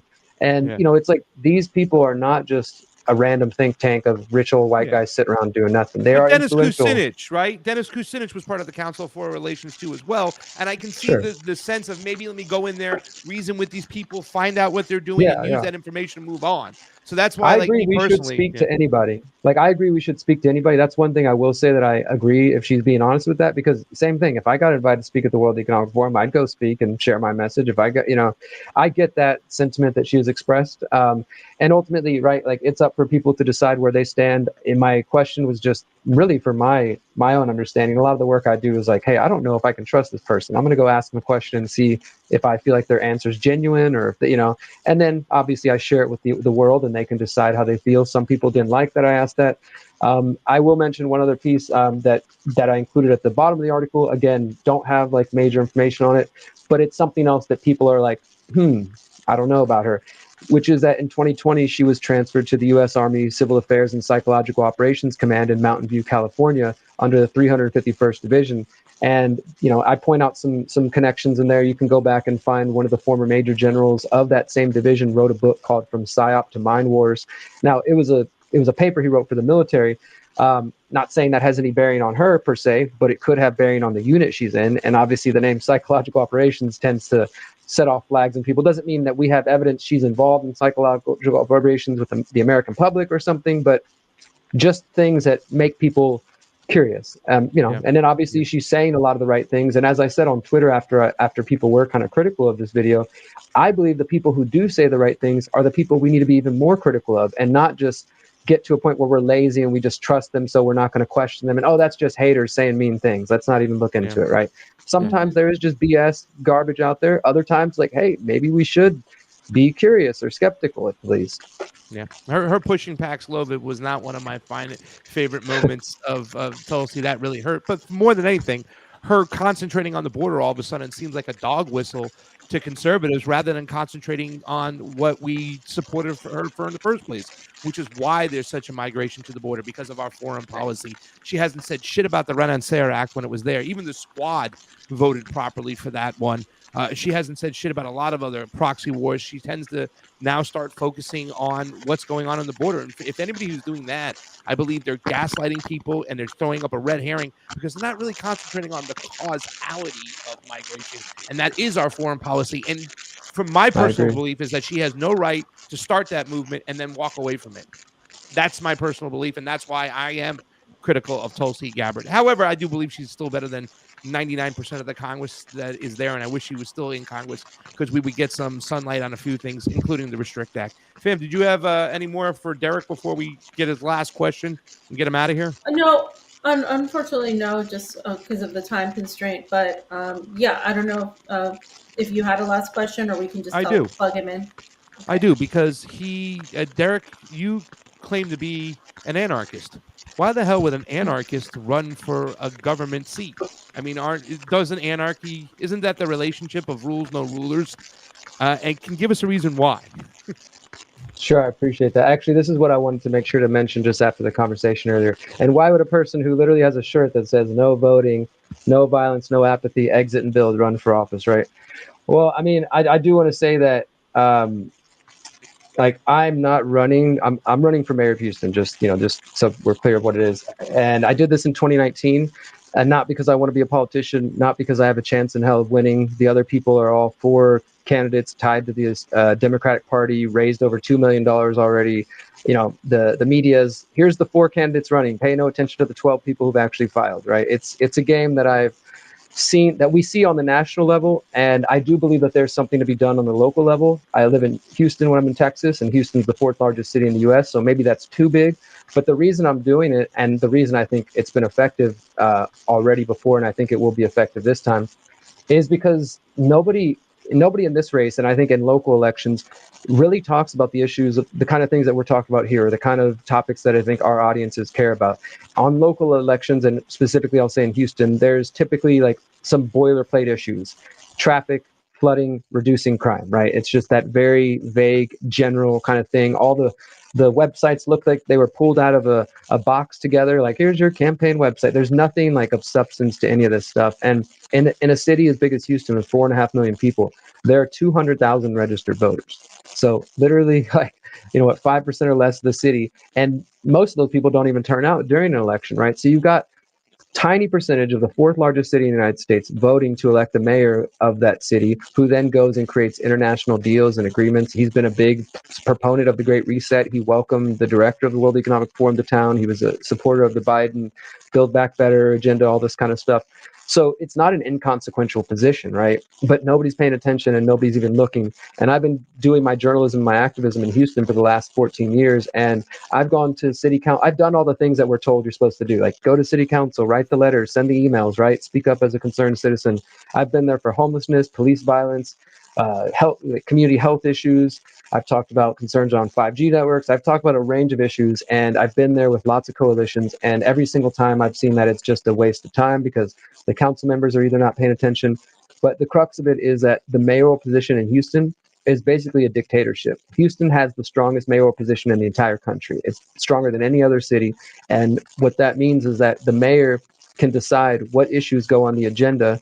And if the agenda is set by the mayor, and then the council basically gets to come in and debate it. They have no real power to it. So let's say that you're concerned about XYZ issue and you want to come to speak at the council about it. If your issue is not on the official agenda, you get placed at the very end. And I've been at this many times. You end up there till 4 or 5 in the afternoon. For one, they have this thing at 2 p.m. on the afternoon of Tuesday. So most people have to take off work, take off school to get there. They put their suit on, they get all dressed up, they write a speech, and they go there. And they're totally ignored. They're totally disenfranchised. And this has led to so many disappointed people, so many failed coalitions, because no matter if you get all 16 council members who say, hey, we care about X, Y, and Z, our constituents care about this issue, the mayor can still say, nope, we're not going to talk about it. We're not going to do anything about it. And that's basically what's happened over and over and over again. So I was confronting Houston's current mayor, Sylvester Turner, back in 2018, 2019, first in council. Okay, he's ignoring me there. So then I'm going to show up at events as a journalist with a camera and a microphone in his face. And then he has his security guards throw me out. They run away every time they see me. Literally, he runs away when he sees me at events. And so it started out as a joke of like, somebody needs to run for the nobodies. And, I was kind of joking, well, if I ran for office, they can't run away from me. I'll be on the debate stage with them. And the idea evolved into a real campaign in 2019. And the main plank I was running on, and that I'm running on again, was to take away the power of the mayor. Basically saying that if I become mayor, we're going to change the city charter to make it if that 1/3 of the council is concerned, or if their people are concerned about an issue, it's automatically placed on the agenda where it can be discussed, debated, and potentially voted on. And when I was saying this in 2019, when I'm on the stage with this mayor and the other candidates, for one, Derrick Broze, the local journalist, local conspiracy theorist, doesn't get invited to places that Derrick Broze, local candidate for mayor, does. And I hate that. I think it's stupid, but it opens up the doors to Democratic groups, Republican groups, old folks' homes, high schools, newspapers, TV, radio, etc. And the other beautiful thing is in Houston, there's no party. So I don't have to pledge allegiance to any stupid party. I'm just running as me, as a person. I don't have to play that game at all. And when I was out there speaking and sharing these ideas, people were really resonating. The other candidates started to say, we should take away the power of the mayor. And this is the long-winded answer to the question. I don't believe that me running for mayor is going to fix things. I don't think me winning mayor would even be able to fix things. But I can say this, because I ran in 2019 and because I promoted this idea of taking away the power of the mayor, after the November 2019 election, which I did not win, 6 months later, as COVID was beginning, a coalition of groups came together and took my idea. They got more than 40,000 petition signatures. And now this November, in addition to the mayoral election, Houstonians can vote to take away the power of the mayor. They can literally go vote on a resolution that says, we will change the city charter to make, they took my idea, 1/3 of the council, cares about an issue, it's automatically placed on the agenda. In a perfect world where people are actively engaged, that could lead to real change in the fourth largest city in the country. It could mean that the issues people care about with caller actually introduce them, and then instead of being like, sorry, my hands are tied, I can't do anything, it could actually become debated, discussed. So I did that in 2019. I'm doing it again this year partially because I'm running on these ideas again, but I'm also trying to tell people, hey, even if you don't like me, go vote to change that thing, because that alone, and this is the first time in my life ever I'm telling anybody to vote. Like I said, I got a shirt on that says non-voting. I don't believe it's the most effective way to achieve change. I've achieved change as an activist in the city in a number of other ways, kicking the TSA off the buses, exposing cell phone surveillance by the Houston Police Department, all of that without running for office.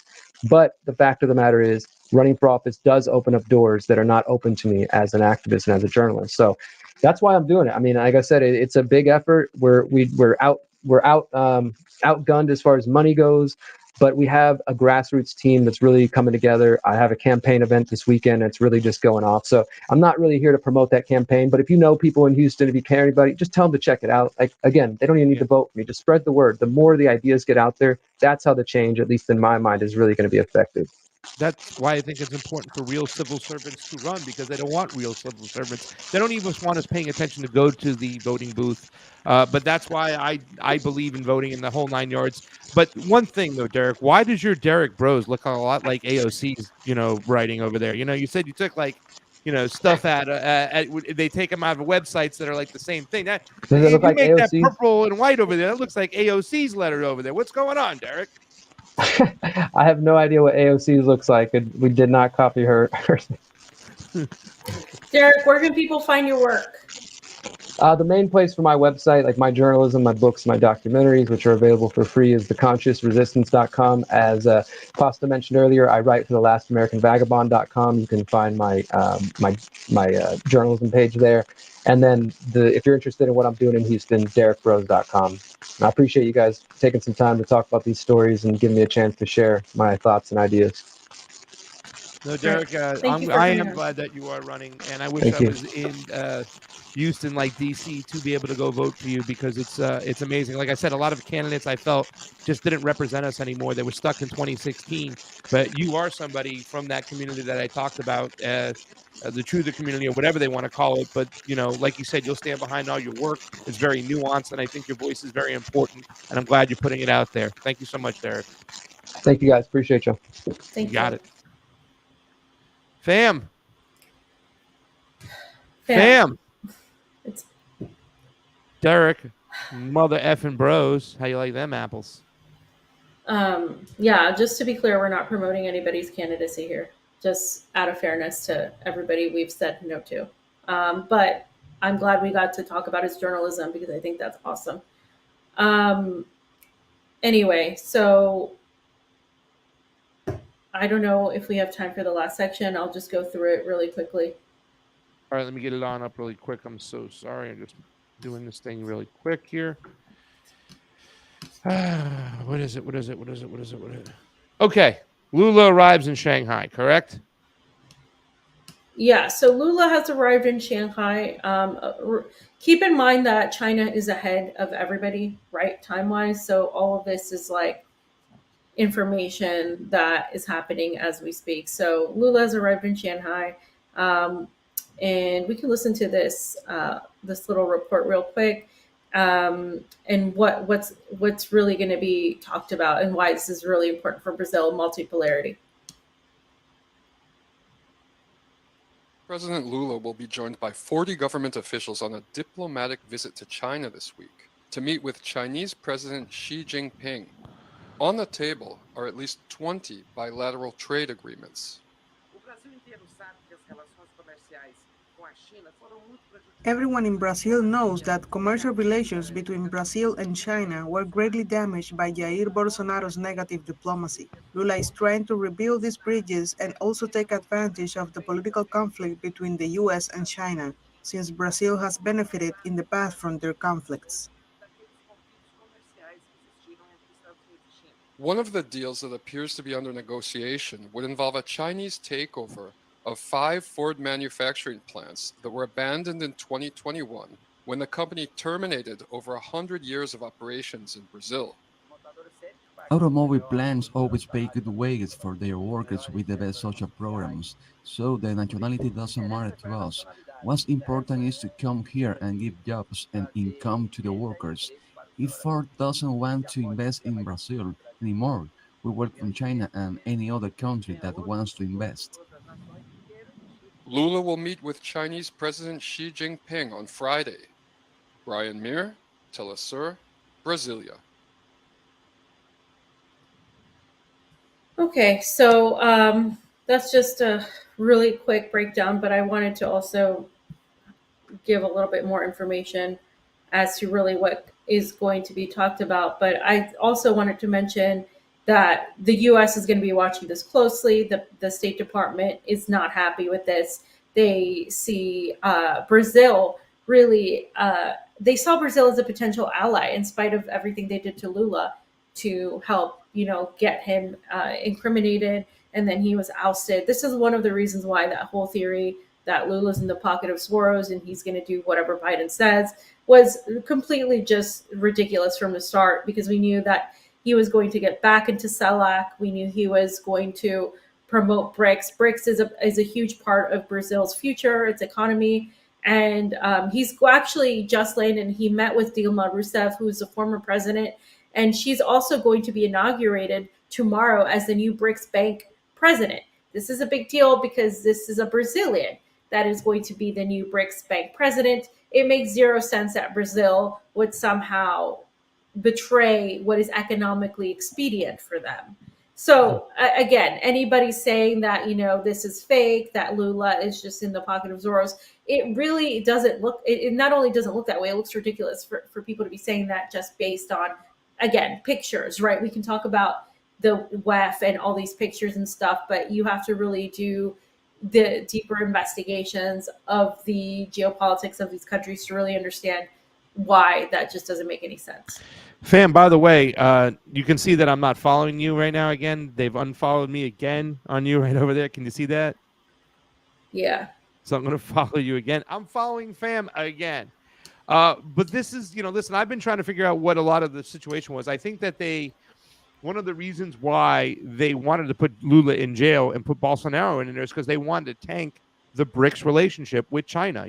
Everybody knows how, a lot of people have said not only that Lula is a puppet of Soros, but they said he's a puppet of China. Like, listen, literally, that was the arguments that were talked about on a regular basis over there. Lula's just a puppet of the Xi Jinping. But, there were people inside the Bolsonaro government that didn't like the fact that Bolsonaro didn't do any business, not enough business with China. Some business was done, but not a lot. And pretty much he tanked the economy. I know people can say, oh, it was COVID and this and that, but they went from the number 7 economy to the number 14 economy, right? They fell off a fucking cliff.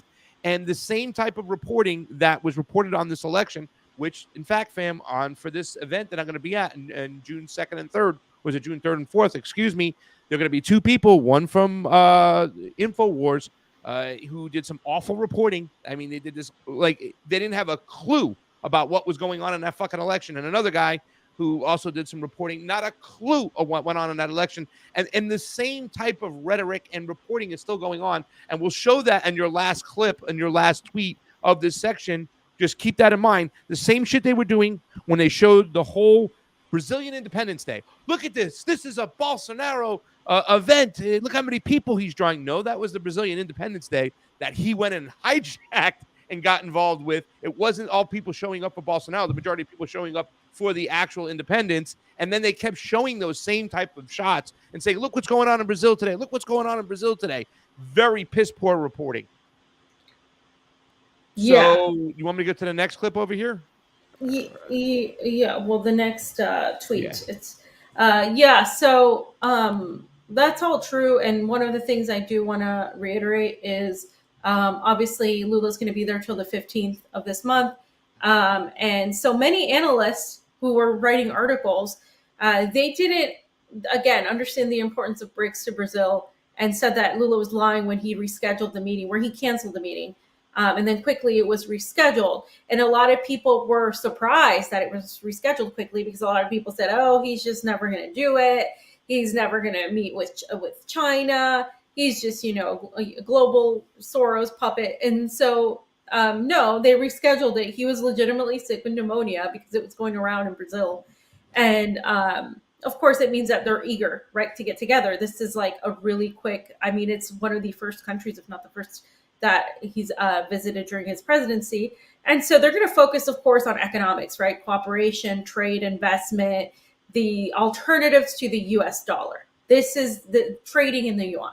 This would definitely be a detriment to the West in terms of not just like symbolically, but really like economically, especially since the West is losing so many allies to these new developments and cooperations that are emerging with Saudi Arabia, Syria, Iran, Russia, etc. So, and they also were going to talk about BRICS, not BRICS, the Belt and Road Initiative, BRI. So, and this, of course, Brazil has not joined the BRI, right? The Belt and Road Initiative. They haven't joined yet, but this is likely to happen. It's extremely likely to happen. Argentina just joined last year. Nicaragua, Cuba, Venezuela have joined. Even Peru has joined the Belt and Road Initiative. I mean, these are all these countries in Latin America have. It would make, I believe, it's 21 countries. It would be 22 countries if Brazil joins. And so that's a really big deal. It would basically provide a lot of manufacturing jobs. Brazil needs to be lifted out of this inflation, and so it would really help Brazil out. And then Brazil could become the hub to do a lot of the exporting of all of this stuff in Latin America. Remember, they're the largest economy in South America. So the other thing, of course, that's going to be on the agenda is the peace plan for Russia, Ukraine. Lula basically wants to do a peace club where it's not just China, but Brazil joins and other people join to promote some sort of neutrality, some sort of like a ceasefire, right? They both have said that they're neutral in this conflict, but let's not forget that both have said that the U.S. should not have put its weapons on Russia's border, that the U.S. has definitely been an instigator. So this, even though they're saying they're neutral, they both recognize the U.S.'s role in this whole thing. Another thing is agriculture and trade, what we just talked about with Derrick. There's a lot of the GMO, there's a lot of the multinational corporations happening. The last video you're going to see is some of the agribusiness, the big multinational corporations were the ones that were supporting Bolsonaro. And those were trying to take over the actual farm laborers, the small farmers. This has been happening all over the world. Brazil is not an exception. Brazil has a lot of agricultural farmland. So they're trying to do this, some sort of like green supply chains. Now, people might read that and say, oh, see, look, they're going right along with this green environment agenda, blah, blah, blah. First of all, it is not a bad thing to not want the Amazon to be destroyed by Monsanto, by Bayer, by multinational corporations like Nestle. Like literally that's what is in danger and what is already happening. That's not a bad thing to oppose that. That doesn't mean that these countries and these leaders are automatically saying that, you know, that they're going to employ an unrealistic green agenda. Again, the world is still heavily reliant on oil. The world is still operating on that. To equate everything, any sort of concern for the ecology of the earth as like some sort of like neoliberal Soros agenda is really reductionist. Like you should be concerned about the water supply. You should be concerned about the chemicals in our food. Like that's not a bad thing. It's just the exploitation of that on other avenues is what is concerning. People need to be able to discern that overall. And so, again, this is bringing things closer to an end of unilateralism, right? This is, again, we're talking about Brazil and China, very far away, right? These countries are not close to each other. The fact that this is happening is a big deal. Major economies meeting together. And Lula has already said he's going to invite Xi to visit Brazil. So he gets to see how Brazil is and where investments are good. When we were in Nicaragua, they talked about potential investments in canals. They talked about how that would help the economy of Nicaragua, how it's helped, Nicaragua has gotten help with roads from certain nations, and Nicaragua's roads are beautiful, by the way. And so they've talked positively about their relationship with China, and now Honduras is looking to China as well. So what we're seeing is China is doing what like the United States says they do, right? The United States says they go around and helps other countries, but what they ask for in return, what they give in return is war and just the destruction of their economies in order to elevate themselves to the top. So far from what I've seen, China is not doing the same thing. And of course, the narrative they're going to try to sell you is that they are. And this is why you have to defend the U.S. against China, because China is going to take over and they're going to sink us and they're going to try to destroy us, because if we're not at top, then China's at top and that means we're going down. And like, that's just not the way the world has to be. Yeah. So, but that's what it's like the crybaby syndrome, fam. We can't beat them anymore with our military. They're outdoing us economically. They've got better deals for their citizens and the people of the world. So now we have to demonize them, smear them.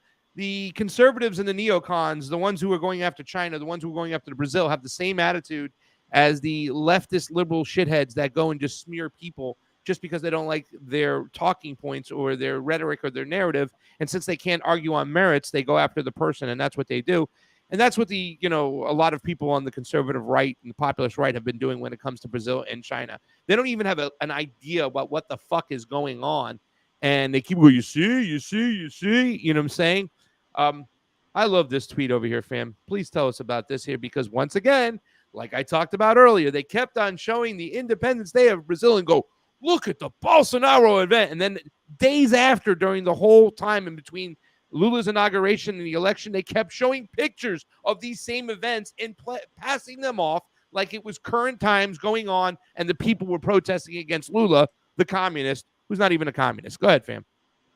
Yeah, so if you watch like certain whatever commentators on YouTube, they've been saying Lula's a Soros puppet without giving any actual evidence of it. So this is where that comes from, because it got really popular to talk about that and badly equate the US elections to Brazil's elections. Completely different elections, completely different countries, completely different election systems. We've talked about it ad nauseum. We were both witnessing the US elections and witnessed the Brazilian elections. So, and nobody dares to debate us on that because they know they would lose. We've tried, Pasta's tried to talk to people about that, and they won't, because we actually went there and we actually were like involved in the elections here. So this is what this person tweeted: Brazil farmers against the globalist Lula food agenda, policies that will make them poor. No farmers, no food. And you can see in the video, it's a parade, right, with the tractor people. Now, what people don't know, because if you don't know about Brazil's the dynamics of what's going on in Brazil, these are like the big agro-business owners, not like small business owners, but like multinational associated corporation owners that have been trying to kick out the indigenous people, the local farmers that have seen a lot of suffering during Bolsonaro's reign as president, right?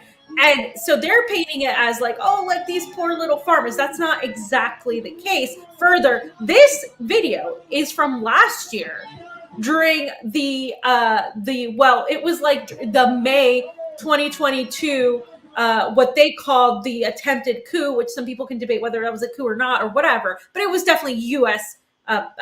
Like Western, not necessarily from the government, but from like Western entities, Western right-wing entities in the United States pushing this whole thing. So that's why it's so hard to talk about this stuff, because like I'm not equating that to the January 6th stuff, but I am saying like there was these supporters of Bolsonaro that were trying to take over and mimic that, and I think that was done on purpose. So anyway, so it's fake. And if you go back to the tweet real quick, fam, I'm going to explain a little bit more about that. So the video is real, but that these are farmers protesting now, like she made it seem, is false. This was from before. And I said this video isn't farmers against Lula. Farmers supported Lula's previous food purchase program, the PAA, that was canceled by Bolsonaro. We talked to some of these people. The PAA requires all public schools and hospitals in rural areas to buy 100% of the food for their meals from family farmers. So I said this video is from people who were calling for a coup on the 5th, May 5th, or May 11th of 2022 in Joinville. Here's the link. Stop spreading actual fake news to fit your agenda challenge, especially coming from people who have never stepped foot in Brazil. And that's what irritates me. A lot of these people have never stepped foot, never talked to anybody in Brazil. And again, if you go to the second part, the reason I continue on this is because also I want to mention the MST, right? The MST supports, this is why the MST supported Lula. So, and I said, there's no communism in Brazil. They're trying to make it like Lula still is a communist and that he's spreading his communist agenda all over Brazil. And that's why the economy is what it is. Bolsonaro has been president for one, okay, for now, for the last few years.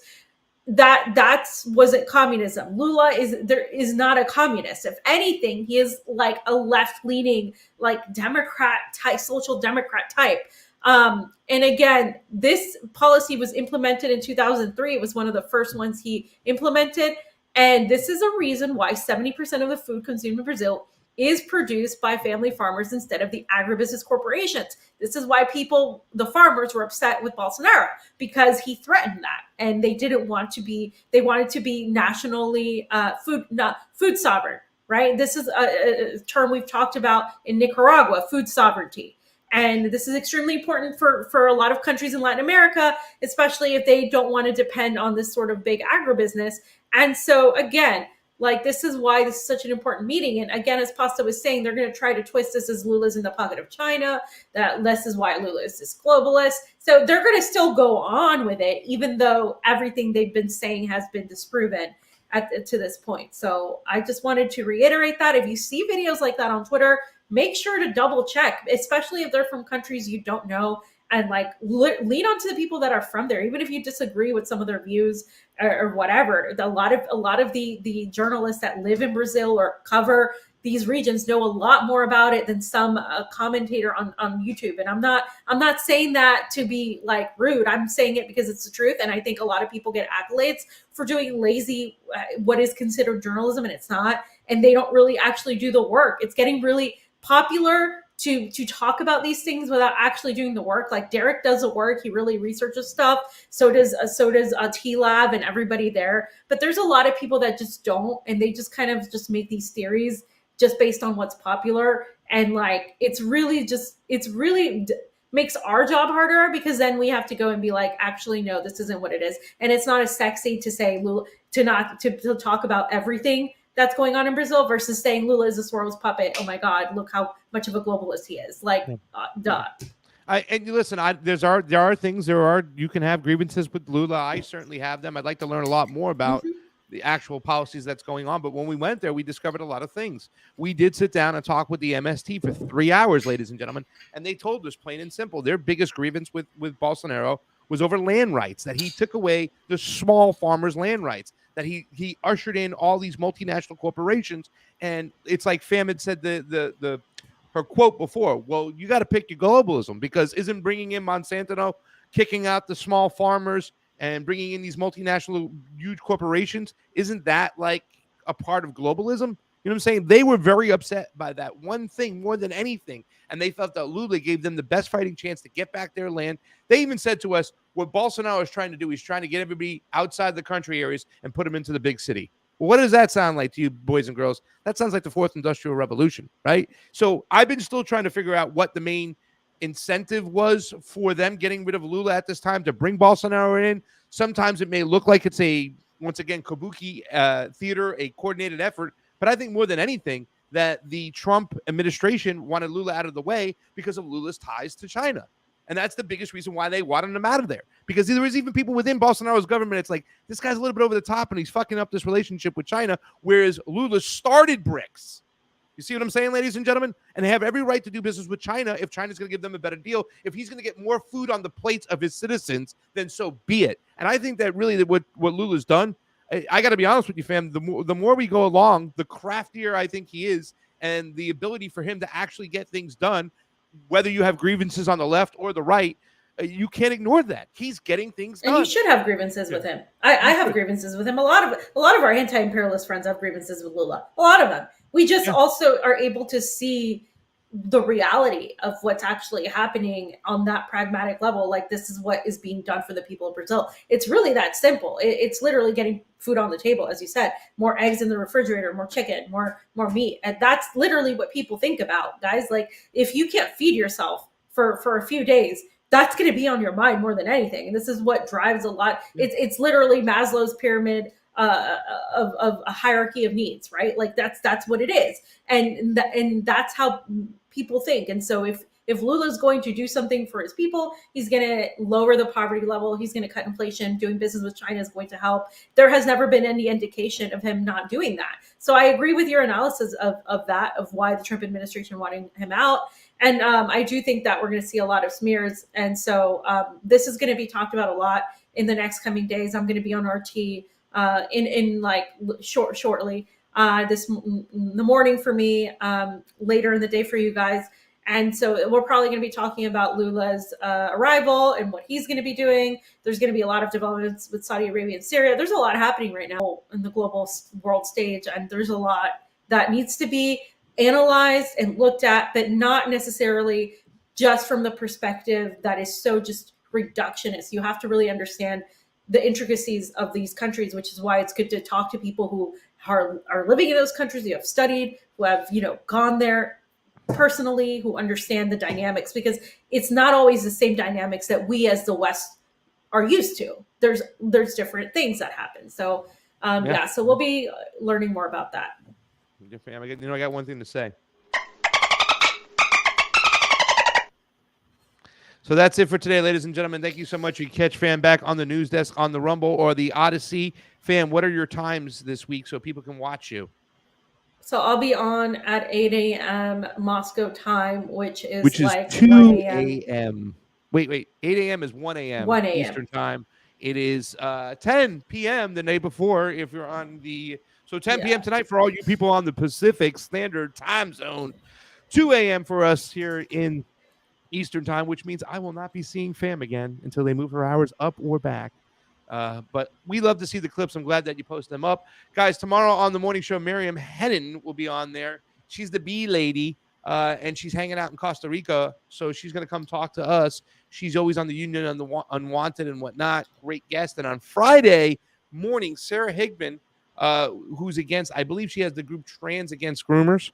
She will be on the show. I met her at the war rally, the anti-war rally, Rage Against the War Machine. But I also met her before that in Freedom Fest. So she'll be on, and that's my birthday. And Friday afternoon for the Convo Couch, our favorite guest, Fam, Mark Sloboda, will be on as well. So big lineup. Great. So, yeah.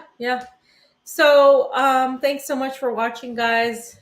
Appreciate you. Oh, wait. I do have love. this, though, fam, because there was a Super Ray. I'm so sorry. Amber King asked, Derek, what are your thoughts on staying in Mexico with Obrador not running for re-election? He only gets one term, right? That's the Constitution, I believe.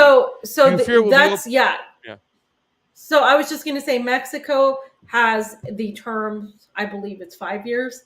And that's it. And there was a proposition by his party for him to change to be able to run for re-election, but he said he wouldn't do that. So he has said he is not running for re-election.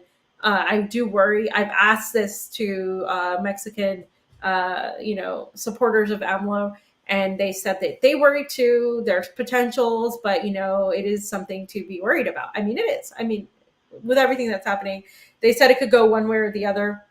That if it goes to one of the candidates, it's going to be more U.S. involvement, and if it goes to the other candidates, it's going to be more like AMLO. But again, it's hard to say at this point. It is something we really do think about, though. Definitely. Yeah. And then they also wish me a happy birthday, too, as well. It says, Derrick Broze is a true activist. Absolutely appreciate the numerous stances he has taken that has risked his own future. He does that. He's an awesome dude. I'm glad we had him on the show. That's it for today, ladies and gentlemen. We'll be out of here. We'll see you back on Friday. Next week, we're going to have some great guests as well. Thank you so much for all your support. All the links are down below. If you want to help us out, go ahead and help us out. You can be a Rockfin member for $14.99 a month. We do have a PayPal, a Patreon, all the good links there as well. So thank you so much for Pasta Jardula. Fiorella, and it's 6 years in Mexico. My bad. Yes, it's 6 years. I told you it was 6, ma'am. Judge my physical and mental my physical as well as my mental fitness. You and Biden. That's right. Are you serious? We're out of here. That's call. Convo out, fam. We'll see you later. Oh, I'm on the wrong page. Hold on. Fam, can you say convo out for me real quick? No, convo out. We already said it. Bye, guys. Good night.